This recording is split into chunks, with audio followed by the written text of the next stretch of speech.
آج صبح ہی صبح چھوٹو بہت پریشان تھا کیونکہ اس کا اسکول جانے کو بالکل بھی من نہیں تھا۔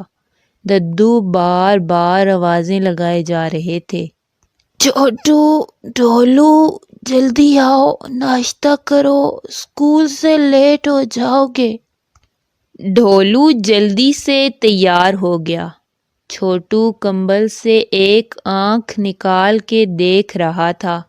شاید ددو کہیں چھوٹو آج تم چھٹی کر لو، لیکن ددو نے اس کی طرف ایک بار بھی نہ دیکھا، بس بار بار جلدی تیاری کی رٹ لگائے جا رہے تھے۔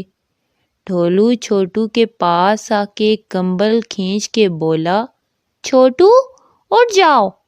چھوٹو بولا، ہائے ہائے میں مر گیا، میرے سر میں بہت درد ہے، میں نہیں اٹھ سکتا۔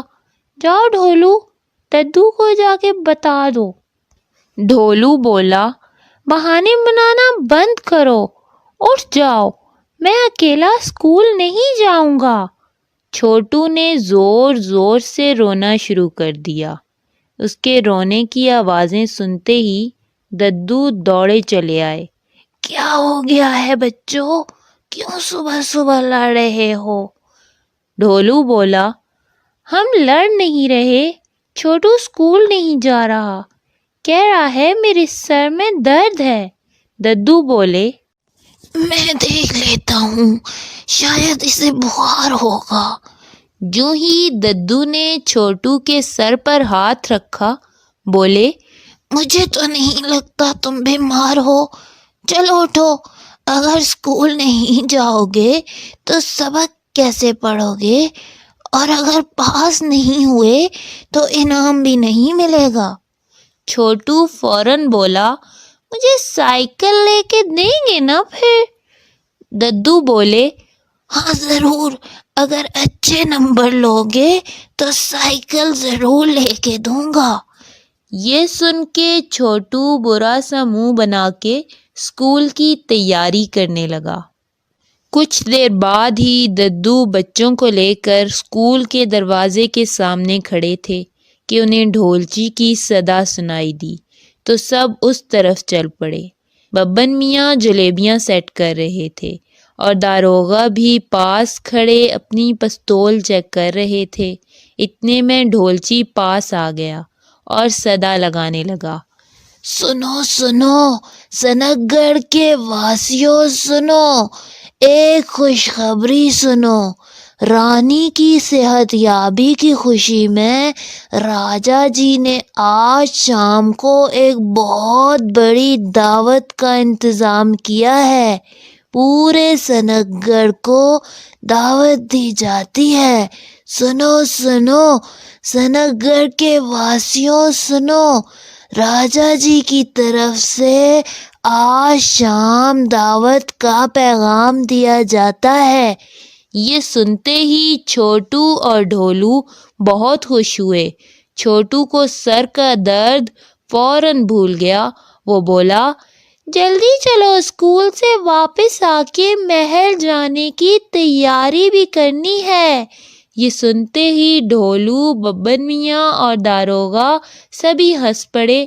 دور سے رجو چچی دوڑتی ہوئی آئیں، ببن، ارے او ببن، جلدی گھر آؤ، مجھے بتاؤ میں کون سے کپڑے پہن کے آج دعوت پر جاؤں گی۔ ببن میاں منہ بسوڑتے ہوئے بولے، مجھے آج بہت کام ہے، میں نے پورے سنک گڑھ کے لیے جلیبیاں اور رسگلے تیار کرنے ہیں۔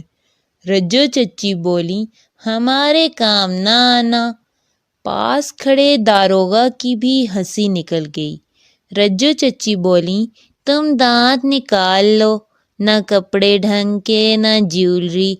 یہ بڑبڑاتی ہوئی رجو چچی گھر کی طرف چل پڑیں۔ ادھر محل میں ہر طرف شور شرابہ تھا، صفائیاں ہو رہی تھیں، پورے محل کو سجایا جا رہا تھا۔ رانی جی بہت خوش تھیں، پورے محل میں گھوم گھوم کے انتظامات دیکھ رہی تھیں۔ راجا جی بولے، رانی جی، آپ یہاں کیا کر رہی ہیں؟ آپ اپنی تیاری کیجیے۔ رانی جی کو یہ سن کے یاد آیا، ہاں مجھے تو جیولری اور کپڑے سلیکٹ کرنے تھے۔ رانی جی یہ کہتے ہوئے جلدی سے کمرے کی طرف چل پڑیں اور جیولری سلیکٹ کرتے ہوئے بولیں، ان میں سے کون سا ہار ہم پر سب سے زیادہ جچ رہا ہے؟ راجا جی بولے، آپ پر ساری جیولری ہی بہت اچھی لگتی ہے، لیکن جو ہار ہم نے آپ کو سالگرہ پر تحفے میں دیا تھا وہ پہن لیجئے۔ یہ سن کر رانی جی بولیں، ہاں وہ خوبصورت اور قیمتی بھی تو بہت ہے۔ راجا جی نے ہاں میں ہاں ملائی اور رانی جی نے وہ خوبصورت اور قیمتی ہار جو انہیں بہت زیادہ عزیز تھا آج کی دعوت میں پہننے کے لیے سلیکٹ کر لیا۔ ادھر چھوٹو اور ڈھولو جلدی جلدی راج محل جانے کے لیے تیار ہو رہے تھے۔ ببن میاں بھی گھر کپڑے تبدیل کرنے گئے تو رجو چچی وہی راگ الاپ رہی تھیں، نہ ڈھنگ کے کپڑے نہ جیولری۔ ببن میاں سر پکڑ کے بیٹھ گئے۔ دیکھتے ہی دیکھتے شام ہو گئی۔ محل میں تقریباً سارا سنک گڑھ ہی جمع تھا۔ بنسی لال اور سیٹھ کو بھی مدعو کیا گیا تھا اور دوسرے گاؤں سے بھی کچھ لوگ مدعو تھے۔ رانی جی بہت ہی خوبصورت لگ رہی تھیں۔ رجو چچی رانی جی کے پاس آئیں، ان کے کپڑوں اور جیولری کو ہاتھ لگا لگا کے تعریف کرتی رہیں۔ رنگ برنگے کھانے اور طرح طرح کے پکوان تیار تھے، سب بہت زیادہ خوش تھے۔ ڈھولو اور چھوٹو نے تو خوب جلیبیاں اور رسگلے کھائے۔ رات ہوئی تو سب گھر کو جانے لگے۔ محل خالی ہو گیا تو رانی جی بولیں، ہم تو بہت تھک گئے ہیں، بس اب آرام کریں گے۔ رانی جی کمرے میں جا کے جوں ہی جیولری اتارنے لگیں تو ان کا قیمتی ہار غائب تھا۔ رانی جی بھاگی بھاگی کمرے سے نکلیں اور راجا جی کو ہار کی گمشدگی کا بتایا۔ راجا جی نے سب کو ہار ڈھونڈنے کا حکم دیا، لیکن ہار کہیں بھی نہ ملا۔ کوئی یہاں بھاگ رہا تھا تو کوئی وہاں، لیکن ہار کہیں بھی نہیں تھا۔ رانی جی بولیں، ابھی سب کو دوبارہ جمع کیا جائے۔ راجا جی بولے، صبح تلاش کریں گے۔ پوری رات رانی جی سو نہ سکیں۔ راجا جی بولے، کوئی بات نہیں، مل جائے گا۔ لیکن رانی جی کو سکون نہ ملا، انہیں ان کا ہار بہت زیادہ عزیز تھا۔ جب تک صبح ہوئی ڈھولچی پورے سنک گڑھ میں صدا لگا رہا تھا، سنو سنو، سنک گڑھ کے واسیوں سنو، رانی جی کا قیمتی ہار چوری ہو گیا ہے۔ راجا جی نے سب کو محل میں جمع ہونے کا حکم دیا ہے۔ ببن میاں بولے، ہار آخر کس نے چوری کیا ہوگا؟ داروغہ جی بولے، جا کے تفتیش کر لیتے ہیں، میں ہی چور تلاش کروں گا۔ ددو بھی چھوٹو اور ڈھولو کو لے کر محل کی طرف چل پڑے۔ رجو چچی لڑکھڑاتی ہوئی آئیں اور بولیں، میرے پاؤں میں تو موچ آ گئی ہے، میں محل تک نہیں جا پاؤں گی۔ ببن میاں بولے، ہمت کرو، جانا تو ہوگا، چور بھی دیکھ آتے ہیں۔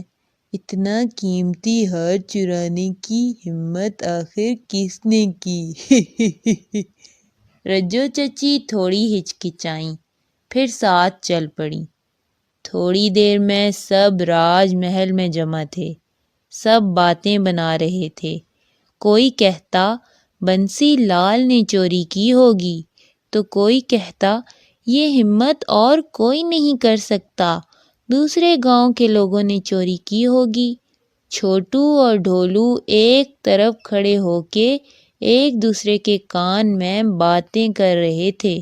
اتنے میں راجا جی نے سب کو اپنی طرف متوجہ کیا اور بولے، یہ کوئی عام بات نہیں ہے، ہم نے تم سب کو اپنی خوشی میں شریک کیا اور تم لوگوں نے یہ صلہ دیا ہے۔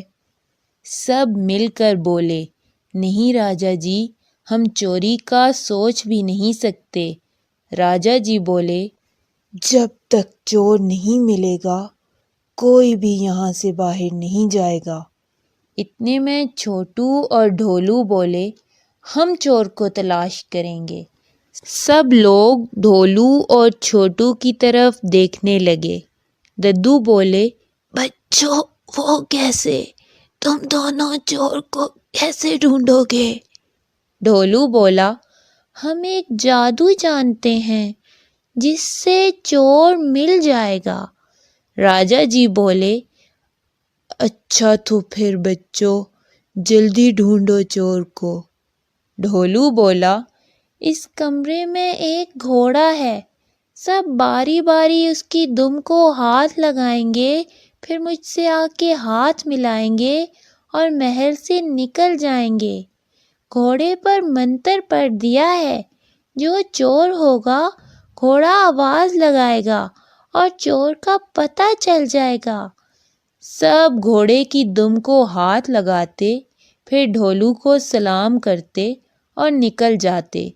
دوسرے گاؤں کے لوگ سبھی چلے گئے، بنسی لال بھی چلا گیا۔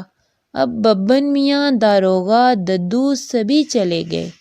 رجو چچی اندر رہ گئیں اور باہر نکل کے جوں ہی ڈھولو سے ہاتھ ملایا، ڈھولو بولا، چوری رجو چچی نے کی ہے۔ سب حیران رہ گئے۔